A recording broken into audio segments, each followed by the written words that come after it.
Hola, ¿qué tal, amigas, amigos televidentes en Extra Plus? Un gusto saludarles, darles la bienvenida a esta edición Sumando Vigores con la que estamos cerrando esta semana informativa y lo hacemos comentando con Bismarck Siero, sociólogo, los principales hechos alrededor del planeta y aquí a nivel nacional también que merecen pues comentarse un poco.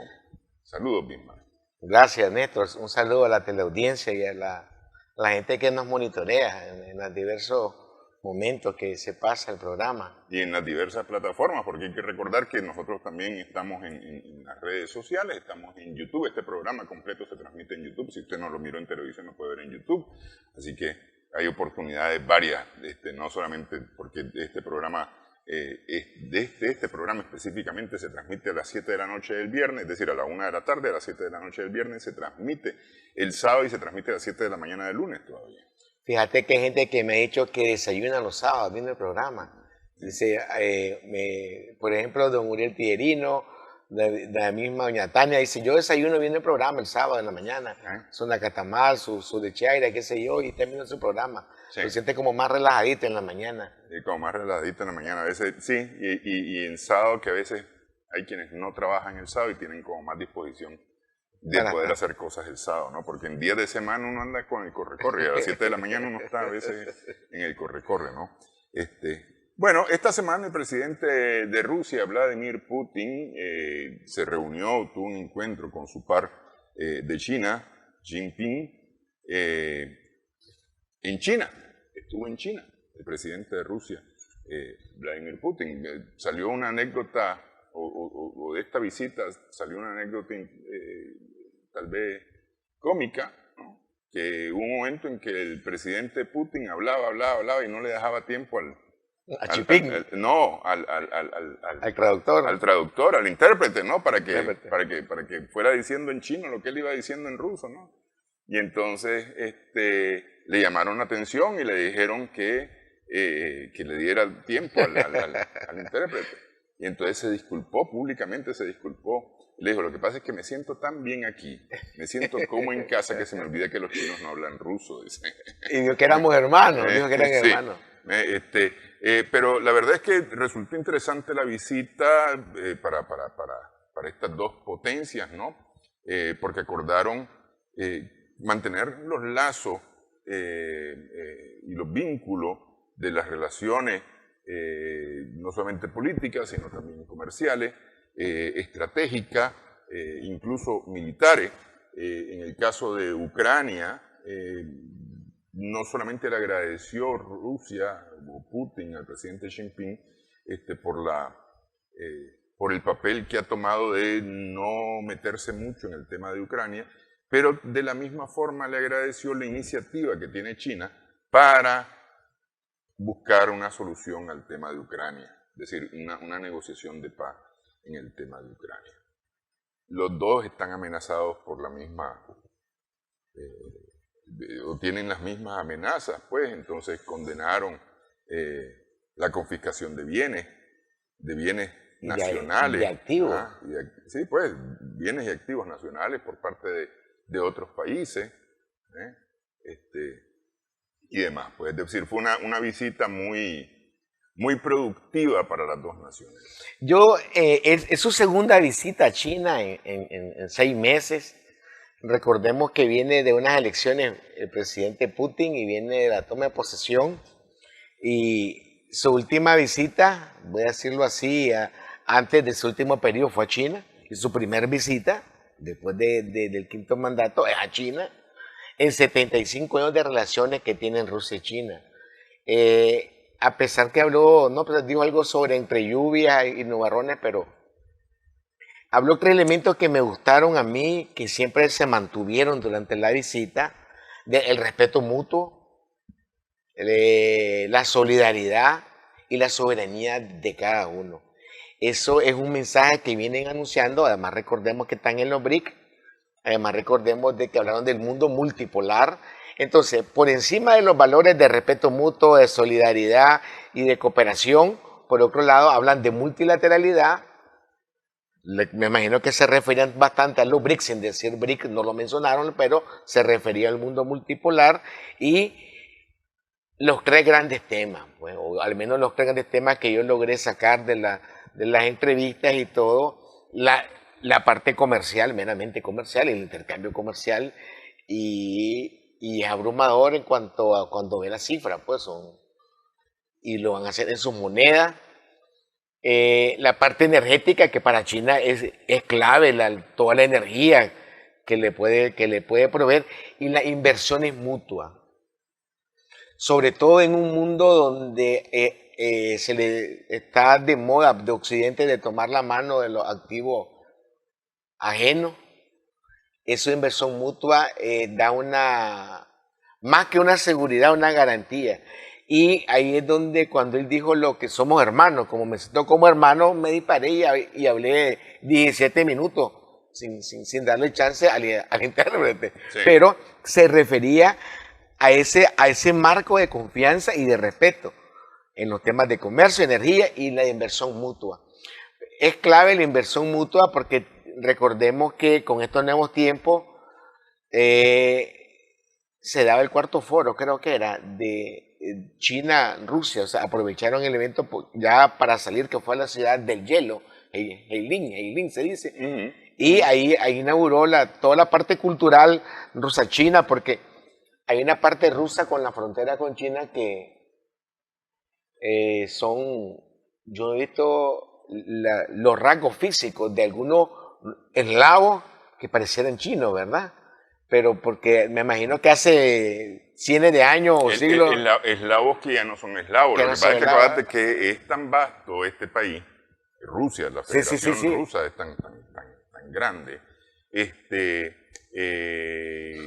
que por un lado tiene la cantidad de recursos que tiene, especialmente hoy día codiciados recursos energéticos, ¿no?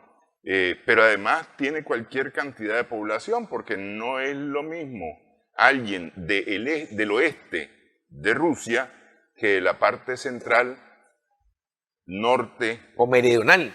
Sí, o la parte totalmente oriental de Rusia, donde efectivamente son con rasgos más asiáticos. Al final de cuentas, Rusia es una nación euroasiática. Exacto.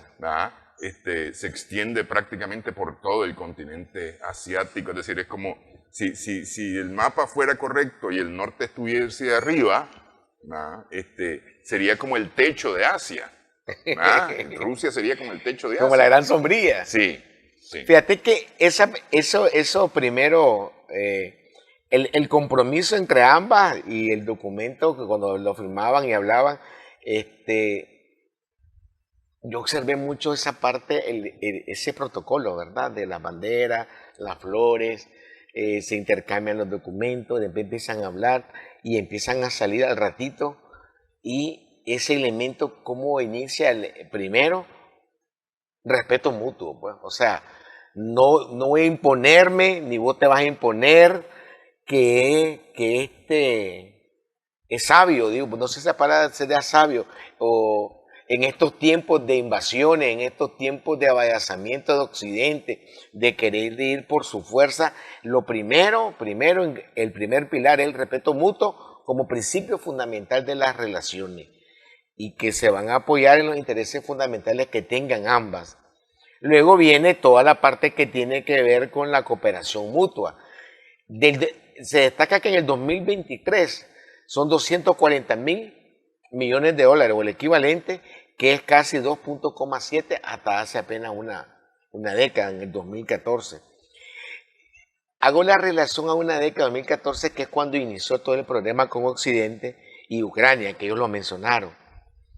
Y que estalló hasta en el 22 es otra cosa, pero eso venía desde el 2014. Y la verdad es que desde el año 91, cuando la disolución de la Unión Soviética y la promesa de la OTAN de no avanzar, pero empieza prácticamente desde ese mismo día en que hace la promesa Estados Unidos y Occidente a Rusia, al presidente Yeltsin, Boris Yeltsin, empiezan a caminar hacia el este para llegar a los bordes de Rusia. Y empiezan con los bálticos, sí. Otro elemento es el compromiso de mantener la amistad y una coordinación estratégica que apuntala o se dirige los vínculos bilaterales a encaminar una gobernanza global en una dirección, vamos a decir, correcta, pues, donde hay respeto mutuo, donde hay cooperaciones bilaterales, donde hay un compromiso de que con el par que están haciendo, no solamente con China y China sino con todos sus socios en el mundo, eso incluye a Nicaragua, a los países de América Latina con los que tienen vínculo, esos mismos principios que ellos están hablando, fundamentales, lo cual no lo encontrás en los otros tratados bilaterales, pues del respeto mutuo de que el desarrollo que vos tengáis y la manera como nos vamos a relacionar. De aquí en adelante, pues, si estás o no estás en esta estrategia mundial, global, más justa, pues.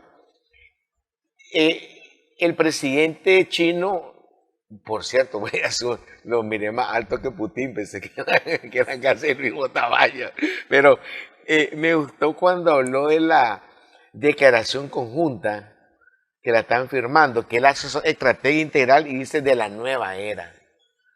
Me gustó eso porque recalcó lo que ya había dicho Putin de la parte multiglobal, multilateral, multipolar, perdón. Y él lo reafirma, la parte multipolar, cuando él dice, no, esta es una nueva era. O sea, se ve que hay una unificación, voy a decir, o una firmeza en lo que le espera el mundo. Yo miro con mucho beneplácito para el mundo y los países que tenemos vínculo con China y con Rusia. Pues. Sí. Mira, una cosa interesante que un poco ha sido reflejada, tal vez, pues, porque tiene que ver con el ámbito científico. Vos sabes que a veces al ámbito científico no se le da mucha cancha, ¿no? Como se dice popularmente, pero acordaron Rusia y China trabajar también el desarrollo espacial a partir, o impulsar el desarrollo espacial a partir de el 2036, ya de forma conjunta. Acuérdate que Rusia tiene su plan y sus proyectos espaciales, China tiene sus propios proyectos espaciales, ya China está trabajando en la Luna, ¿no? Porque ya está trabajando en la Luna, y a propósito de eso, la NASA le estaba prohibiendo a China que se acercara, que sobrevolara, que tomara fotografía, que pretendiera llegar al lugar donde llegó el Apolo 11. Es decir, el primer hombre en la Luna, en 1969.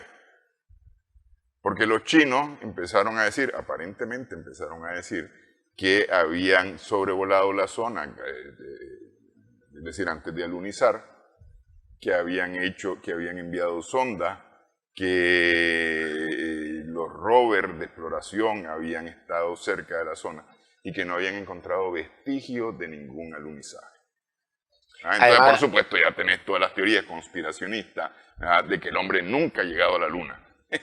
Sobre todo, hay un documental sobre que fueron al lado oscuro de la Luna, pues, como esa es la canción.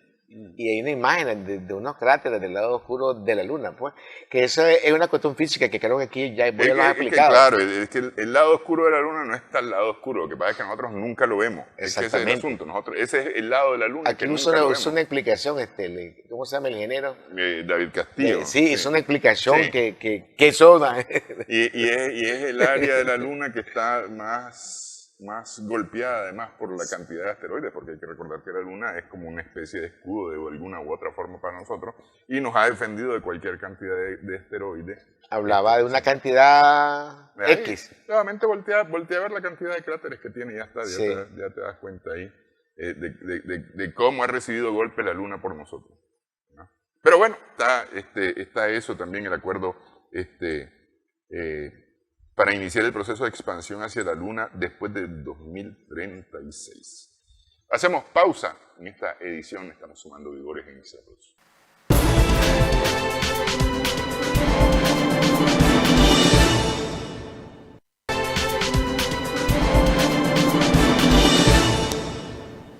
Continuamos en esta edición, estamos sumando vigores, conversamos con Bismarck Ciero, estamos hablando acerca de los hechos mundiales. Antes de entrar al próximo tema, que es la ley de agentes extranjeros en Georgia, Solamente toco rapidito el primer ministro eslovaco fue víctima de un atentado en el que su atacante de 71 años, Juraj Cintula, escritor y fundador de un club literario, le disparó y en principio Juraj Cintula habría sido un activista pro-ucraniano, que en algún momento habría gritado colaboracionistas, traidores, viva Ucrania, habría dicho este hombre frente a la caravana gubernamental antes de dispararle al primer ministro de Eslovaquia, Robert Fico, que había sido, por lo menos este jueves, había sido puesto en un coma inducido para ver si lograban la recuperación del primer ministro eslovaco. Bueno, 3 semanas de protesta en la República de Georgia. Y fíjense que lo digo así, Georgia, porque yo entendí desde muy temprano que se llamaba Georgia y no como estamos acostumbrados, Georgia, porque Georgia es el estado de los Estados Unidos, vecino de la Florida, al norte de la Florida, y ese es Georgia. Entonces, pero esta nación se llama Georgia.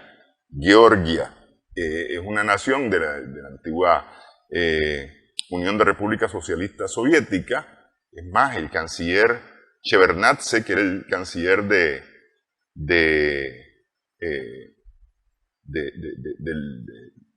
último presidente o del penúltimo presidente soviético de Mikhail Gorbachev, llegó a ser presidente de Georgia. Él era georgiano y llegó a ser presidente de Georgia, o por lo menos lanzó su candidatura. Ahora ya me enredé, pero me parece que llegó a ser presidente de Georgia en algún momento, Eduard Shevardnadze. Entonces se metieron a un rollo porque estaban discutiendo la aprobación de una ley de agentes extranjeros y eso levantó protestas, de manera que la ley se terminó aprobando en el legislativo, pero fue prácticamente revocada de forma inmediata porque el nivel de protestas en esta ex república soviética ha sido muy alto. Por esta ley, por la ley de agentes extranjeros. La polémica, se aprobó sí primero, y fue abrumador, fueron 84 votos a favor y 30 votos en contra en la tercera sesión de debate. Luego unos la empezaron a criticar y entre comillas le llamaban la ley rusa y empezó 3 semanas o 4 semanas de protesta, casi un mes de protesta. En la capital se expresaron un rechazo fuerte a la medida, fuertísimo, y hubieron protestas que incluso en un momento dado llegaron casi a la violencia. Al final, la sacaron del canasto, vamos a decir, la sacaron del caldero, porque hubo mucha presión también de la Unión Europea. Ellos quieren ser parte de la Unión Europea. Y dijeron que se aprobaban esa ley, ellos no entraban. No iban a llenar los requisitos que le pone la Unión Europea, el país. No sé si es que se está abriendo un nuevo franco de tensión, voy a decir así como de tercia, ¿verdad? Entre los eslavos, entre los rusos y la Unión Europea, abriendo más. El incumplimiento, ya voy a olvidar que se incumplía la ley, había algunas como multas, ¿no? Y yo creo que eso lo llevó a retirarse. Hay también elementos clave que hay mucha invasión, voy a decir la palabra invasión, o mucha transculturización, mejor, voy a ser más sociológico, del pueblo georgiano ante Europa. Le han vendido los que más protestaban eran jóvenes, fíjate. En la protesta no miraba, ya de nuestra edad ni siquiera salieron, eran muchos jóvenes. Y eran en bloque, o sea, hay voy a decir la palabra transculturización de estas nuevas 2 generaciones de jóvenes, menores de 40 y los de 25, que son quienes más se desbordaron en las calles. y lo llevaron a ese nivel, no quisiera decir étnico, pero sí un nivel más generacional que otra cosa. Recordemos que ellos fueron parte de la Unión, ¿verdad? Recordemos que ya 30 años para acá, algunos ya nacieron y ya no eran parte del bloque, digamos, como tal, y toda la invasión cultural por parte de Europa para irsele acercando como ellos mismos dicen, al patio ruso, pues. Y en estos momentos de guerra, en estos momentos de conflicto de Occidente con Rusia, porque eso está claro, voy a usar una palabra, no sé si existirá, ¿verdad? Como la de israelear, los otanistas, porque esto ahí está detrás de la OTAN. ¿No? Los atlantistas. Los atlantistas. Sí. Son los que han propiciado y lo han llevado a niveles fuertes. Aunque una cosa, lo cierto y verdadero es que estas son naciones de una u otra forma también europeas, así como Rusia, en algún momento Rusia se hablaba de quedar integrada a la Unión Europea por cuanto es un país también europeo. En algún momento se habló de esto, es decir, se acarició la idea, se le ofreció a Rusia la membresía en la Unión Europea. Pero ¿qué es lo que están discutiendo? Es decir, ¿cuál es el pleito con la ley de agentes extranjeros? ¿Por qué se dice en los medios la ley de agentes extranjeros rusa? Es decir, porque la ley de agentes extranjeros, quien da el ejemplo con una ley de agentes extranjeros es Estados Unidos. Estados Unidos es el que tiene una ley de agentes extranjeros bien dura además. Bien dura, nada que ver con otras leyes. Por ejemplo, la de Nicaragua es cualquier cosa, es bien blandengue comparada con la ley de agentes extranjeros de los Estados Unidos. Fíjate que ellos hablaban que si recibías más del 20%, los organismos no gubernamentales y los medios independientes, sobre todo medios de comunicación, que recibían más de un 20% de su financiación de donantes fuera, tenían que registrarse pues, como organizaciones como tal. Lo que pasa es que estamos viviendo el siglo, ya pasó la globalización en el 20, en el final, en el 21 estamos viviendo el de voy a hacer si se puede usar, informatización, la más media, y va a informar lo que te digo y lo que no digo, y va a informar lo malo como bueno y lo bueno como malo. Y en esa discusión son millones los que se juegan y los que se muevan. Y hay cosas que no son impublicables, como todo lo que ha venido pasando, lo que pasó durante 8 años en Ucrania, al extremo que el gobierno ucraniano no era un gobierno ucraniano, era de extranjeros. Y quien lo permitió fue todo ese bombardeo. Por eso yo hablaba de esa transculturización, que es un financiamiento externo sobre Georgia, sobre estas 2 generaciones de jóvenes que eran unos chavalos cuando dejaron de ser de la Unión, y los que nacieron ya no estando en la Unión, que son los de 40 y los de 25, que son los que están en las calles, que no quieren los controles como tal. En Estados Unidos, no creo que Estados Unidos permita, por ejemplo, que venga Irán o Rusia o China y financie a los jóvenes estudiantes que están quitándole todas las becas, pues, que son alrededor de unos 12,000 estudiantes, que venga y digamos que vamos a hacer un fondo para los becados y que vengan estos, hagan una ONG y la financie y les llegue la plata y todo. Yo te apuesto que Estados Unidos no va a aceptar ni lo va a permitir. Que ahí está, ahí está la ley de agentes extranjeros, y como te digo, la ley de agentes extranjeros en los Estados Unidos es una ley extremadamente dura comparada con otras leyes de otros países, extremadamente dura, porque Estados Unidos no acepta, no reconoce, no va a permitir que un extranjero tenga más poder dentro de su país que lo que puede tener un nacional, de una u otra forma, que pueda influir, inducir e influenciar de alguna manera en comportamientos, pensamientos de los ciudadanos. En los intereses de una potencia extranjera dentro de tu misma nación, hay que decirlo claro. Pues, ¿Vos te imaginás como las películas estas que han hecho los mismos estadounidenses, que Nicaragua tuviera fondos suficientes para financiar partidos políticos y organizaciones de derechos sociales, derechos humanos en los Estados Unidos, y aquellos vinieran y empezaran a denunciar a Estados Unidos como un Estado violador de derechos humanos, etcétera, etcétera, etcétera, etcétera. Es decir, y que se abra el binomio demócrata-republicano a una tercera vía financiada por todos los latinos. Sí.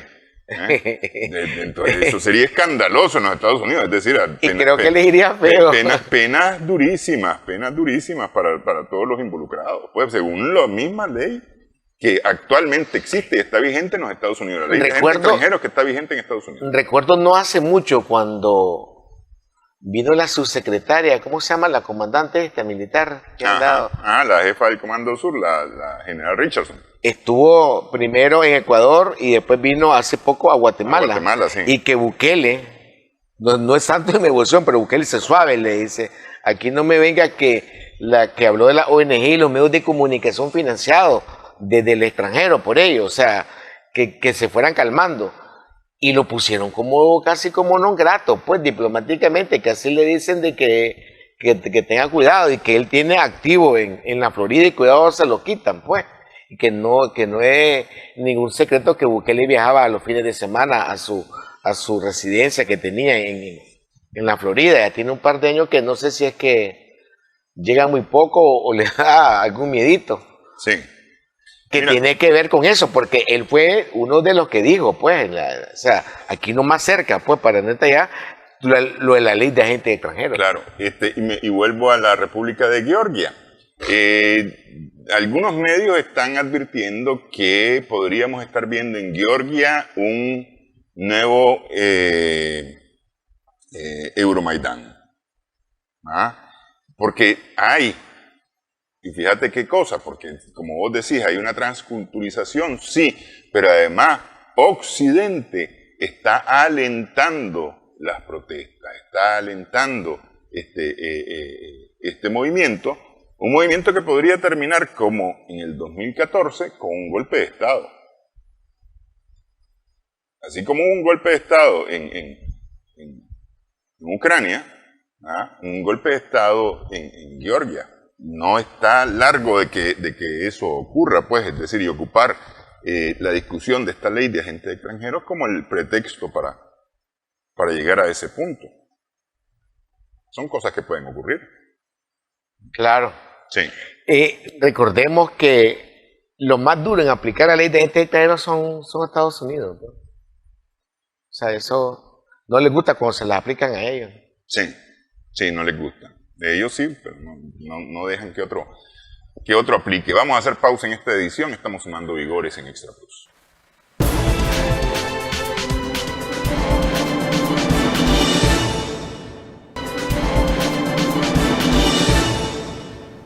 Continuamos en esta edición. Estamos sumando Vigores en Extra Plus. Estamos conversando con Bismarck Ciero, sociólogo.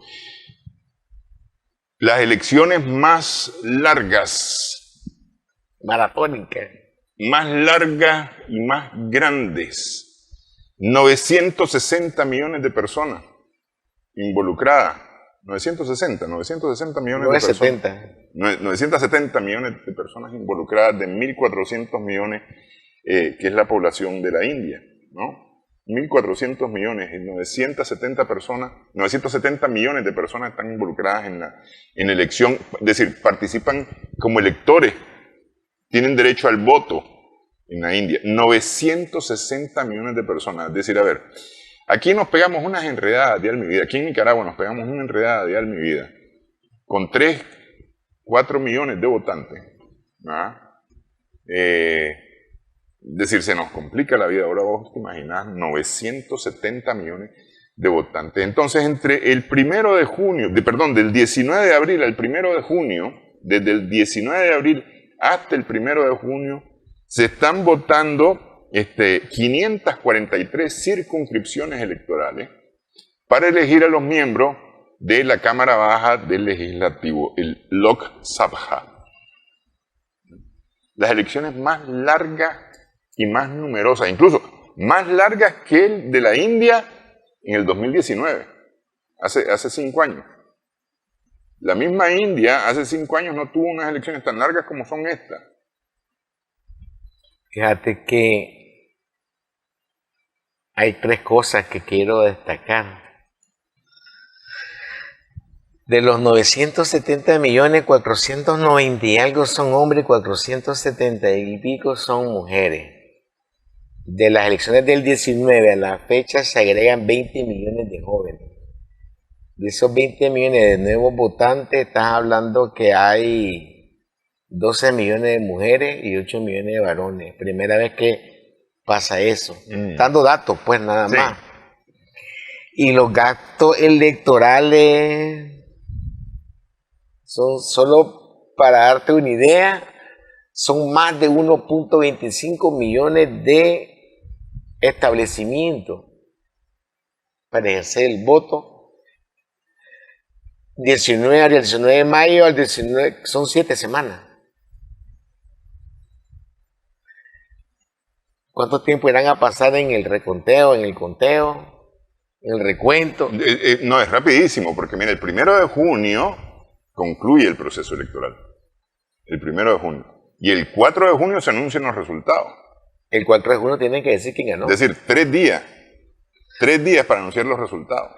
La que está fuerte es una candidata que es la que es ahorita, ¿no? El Modi, que es la primera, ¿no? Ahorita. La primer ministro. El primer ministro. El primer ministro. El primer ministro. El primer ministro. Narendra Modi. Va a su 3er periodo. Pero la gente cuestiona cómo hará ese conteo tantos votos. O sea, casi 1.000 millones de votos. Sí. Hay ciudades como Cachemira, que vos sabés que se querían independizar, ¿verdad? En el 19 y los agarraron del pelo y vengan para acá, ustedes siguen siendo nuestros. Y esa va a votación este fin de semana. Y son 171 millones los que van ahorita, este fin de semana, que equivalen al 20%. Eso puede provocar algunos desajustes. Ya han habido problemas en el pasado por las elecciones, ¿oíste? Sí. No es primera vez que tienen ellos. Las encuestas dicen que va siempre el primer ministro, pero los críticos de él dicen que no, sobre todo en la parte de los estados que toca ahorita, donde participan 6 partidos nacionales, 57 partidos estatales de cada uno de los estados y más de 2.600 partidos menores, que son por cada una de las zonas. Hay un Consejo Nacional y hay votación de 10 estados este lunes, de 177 millones de votantes. Entre ellos está el estado de Cachemira, que creen que han habido en las últimas elecciones turbulencias. Hasta las han quemado, pues, las mesas electorales. Las mesas electorales. Sí. Pero fíjate que más que una diferencia política, a veces en la India, más que una diferencia política ha habido enfrentamientos religiosos, ¿verdad? Pero también enfrentamientos étnicos. Porque nosotros estamos acostumbrados a hablar de los hindúes cuando nos referimos a los ciudadanos de la India, pero los hindúes son solamente una parte de los ciudadanos de la India. Como el 12%. La verdad es que son indios, los ciudadanos de la India son indios, los hindúes es una parte muy pequeña de la población y son y es un grupo religioso, no es ni siquiera étnico, es un grupo religioso los hindúes. Entonces, hay que ver, pues, porque es decir, un país de 1.400 millones de habitantes tiene 1.400 millones de ideas distintas, y hay que lograr conciliar, juntar, buscarle los denominadores comunes a estas 1.400 millones de pensamientos para lograr alcanzar objetivos, lograr alcanzar caminos comunes, ¿no? Idas comunes, pues, porque la verdad es que es bien difícil. Imagínate, aquí nosotros somos dos y tenemos 2 pensamientos distintos, vemos 2 cosas desde nuestras perspectivas distintas, cada uno de una misma realidad. Entonces, poner de acuerdo a veces es enredado. Ahora imagínate poner de acuerdo a 960, 970 millones de pensamientos. Realmente es una tarea bien difícil. 1.2 millones de establecimientos que a lo menos quedan 2 kilómetros de cada hogar, ¿verdad? Y de eso son casi 6 millones de máquinas de votación electrónica instaladas en los 28 estados y los 9 territorios de la India, porque ellos tienen 28 estados y 9 territorios. Se estima que los partidos políticos en el 2019 gastaron 8.7 millones de dólares, casi los 9.000, y ahorita se suman casi 14.4 mil millones de dólares en esto, en el 2024, que se gastaron. Se habla que se va alrededor de unos 340 a 350 mil efectivos de la policía central, que son los que van apoyando a las policías estatales durante todo el proceso, que tiene su fase final, como bien lo decía, el 1 de junio, y el día 4 tienen que decir quién es el ganador. Con la gente que tiene derecho al voto en comparación hubo un incremento, ¿verdad? Igual los jóvenes muestran una tendencia diferente, aunque en algunos lugares se ha notado la baja participación de los votantes. Y la imagen de los líderes, los candidatos, aparece un factor muy importante para ellos, para los que son mayores. Entonces, en algunos estados no van candidatos jóvenes, van candidatos mayores, y eso ha hecho que haya una baja en la participación. Y el lunes esperan que no haya disturbio en Cachemira, porque ellos intentaron independizarse en el 19. Y estas serían las primeras elecciones después de ese intento donde Nueva Delhi los agarró del pescuezo y del pelo: vengan para acá y ustedes tienen que estar de este lado. Olvídense que ustedes se van a volver independientes. Es un padrón electoral bien grande. Prima lo que bien se dice, la parte religiosa y alguna parte cultural. Hay un comicio maratónico y la participación está siendo vigilada muy de cerca, y ya que la cifra marginalmente baja en las primeras 3 fases ha hecho mantener el desinterés en los votantes sobre lo que ha pasado. O sea, son 3 elementos en Cachemira. Uno, lo que pasó en el 19, las 3 primeras, por otros lados, no están viéndolo como un tema fuerte, central, ir a votar.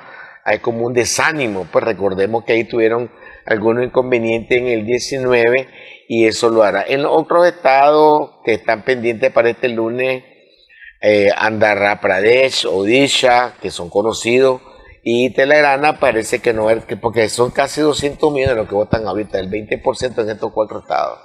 Sí, bueno, vamos a darle seguimiento, porque evidentemente que los resultados de estas elecciones, la forma en que quede conformado el legislativo, la Cámara Baja del Legislativo indio, tiene mucho que ver con muchos acontecimientos internacionales. Hay que recordar que la India es parte del BRICS, ¿verdad? Es parte de los socios fundadores del BRICS, junto a Rusia y China en aquel lado del planeta. Y es como una presa, vamos a ponerlo así de alguna manera, para Occidente, cazable. Se le quiere tocar, alcanzar, ocupar, dominar, manejar, porque tiene mucha influencia en su vecindario.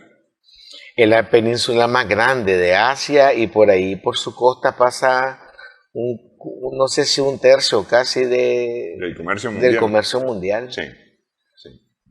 Entonces, y en estos tiempos que la geopolítica se ha vuelto casi como las películas del oeste, es clave las elecciones, súper clave, sobre todo los estados que están en la parte costera, pues, sí, más que los que están más hacia el norte. Sí. Las elecciones más grandes, entonces, Bismar, me decías que incluso las más observadas, estas elecciones, más observadas que incluso que las del 2019. Claro, y más que 1.2 millones de centros de votaciones, casi 6 millones de máquinas electrónicas, y se habla que hay observadores casi en todas, 720,000, o sea, que han ido llegando en cada uno de los procesos. Incluso hay una comisión un tanto, llama la atención, europea, incluso de Estados Unidos, que se han ido a estar desde semana antes de la votación y durante las 7 semanas de las votaciones, porque se vota el lunes. Vos sabés que se vota el lunes, ¿verdad? El lunes, sí. Yo traté de averiguar por qué se votaba el lunes y es un tema un tanto antropológico, sociológico. Ellos no lo ven como el primer día de la semana, como los cristianos que lo tienen que dar de domingo para acá. Ellos arrancan del lunes. De lunes a domingo, entonces el primer día es el lunes. Sí. Y eso es lo que mandata. Y estos 4 estados de este lunes son los que llevan casi el 20% de las votaciones. Entre ellos Cachemira y... se ha gastado casi 15 mil millones de dólares, los partidos políticos y todos son las más observadas, tienen incluso mejor tecnología que la del 19. La India es una península indoasiática donde pasa el 32% de todo el comercio mundial e incluso de hidrocarburos. Eso quiere decir que son 24 estados y 9 territorios. Hay 2 territorios y 7 estados que están en la parte meramente de los mayores puertos comerciales. Recordemos que en la India está dentro del BRIC y la India produce, además de tecnología, está produciendo medicina. Sí. Casi el 12% a nivel mundial. O sea, hay que recordar que muchas de las vacunas que corrieron en el 2020, 2021 contra el COVID venían de la India. Sí. O sea, es clave, súper clave estas elecciones. No sé si hablando de elecciones, Cataluña también tiene. Cataluña tuvo elecciones el domingo 12. ¿verdad? Y fueron unas elecciones que significaron un revés para los partidos políticos que han promovido la independencia, los independentistas, ¿no?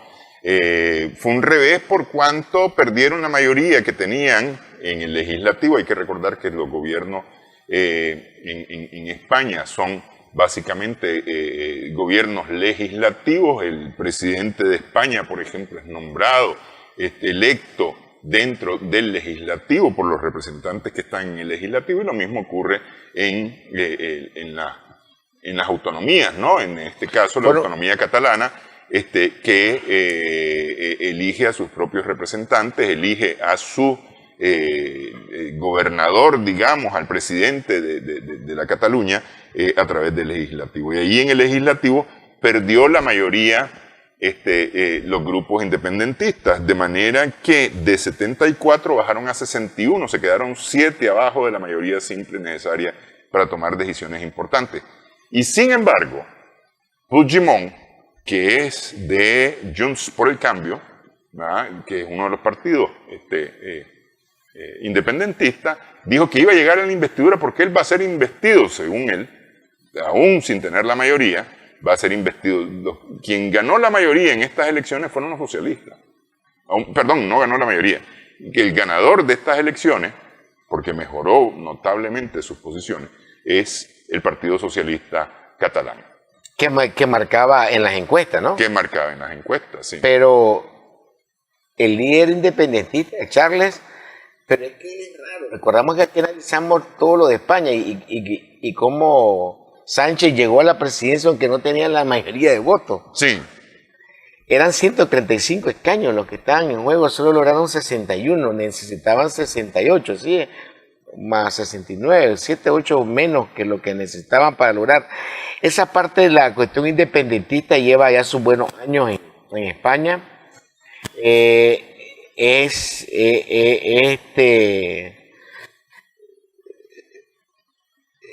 Abrumador, ¿verdad?, no haber llegado.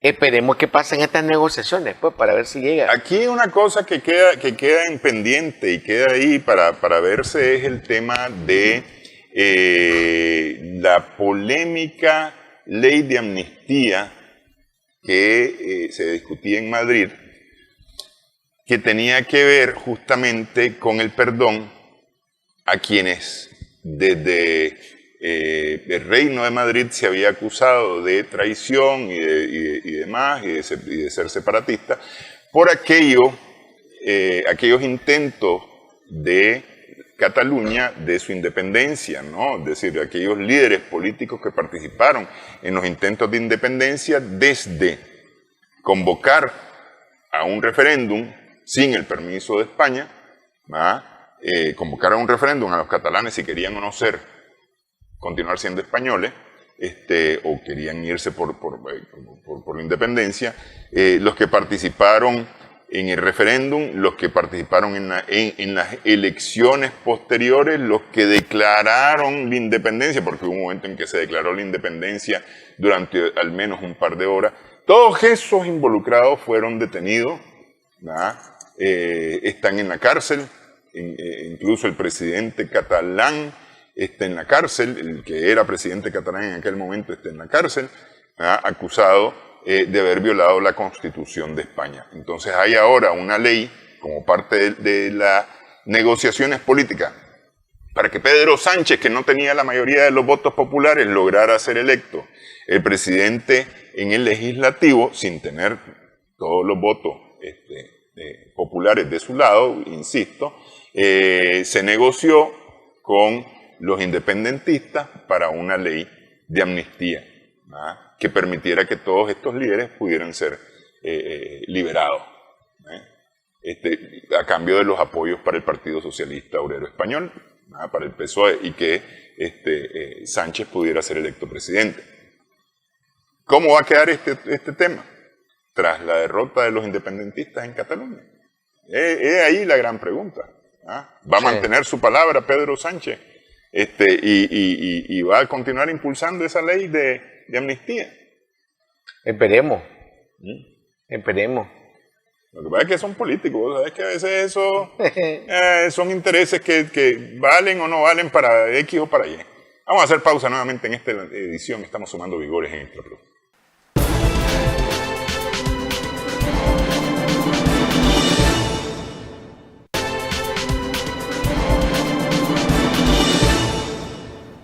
Continuamos en esta edición, ya que estamos hablando de elecciones, Bismarck, pues vienen elecciones en la República Dominicana este domingo. En febrero se realizaron elecciones municipales en la República Dominicana. Y ahora, este 19 de mayo, se realizan elecciones generales y legislativas. Se va a elegir una buena parte de legislativo dominicano. Son 3 candidatos los que hay en representación de varias agrupaciones políticas. Está el propio presidente Luis Abinader, que de acuerdo a un estudio de MIR Consultores aquí en Nicaragua, o MIR Consultores de Nicaragua, un estudio que presentó esta semana de la opinión de los americanos, hizo entrevistas en República Dominicana y el presidente Luis Abinader tiene un 47% de imagen positiva, de aprobación con imagen positiva en su gestión, y no ha estado mal calificado. De ello, o por esta razón, las encuestas en general lo colocan como el favorito para ganar las elecciones. Sin embargo, están participando 2 candidatos especialmente. Abel Martínez, que es el sucesor del expresidente, el expresidente anterior, el que le entregó el poder a Luis Abinader, ¿verdad?, que era partidario, junto con el tercer candidato, Leonel Fernández, del PRD.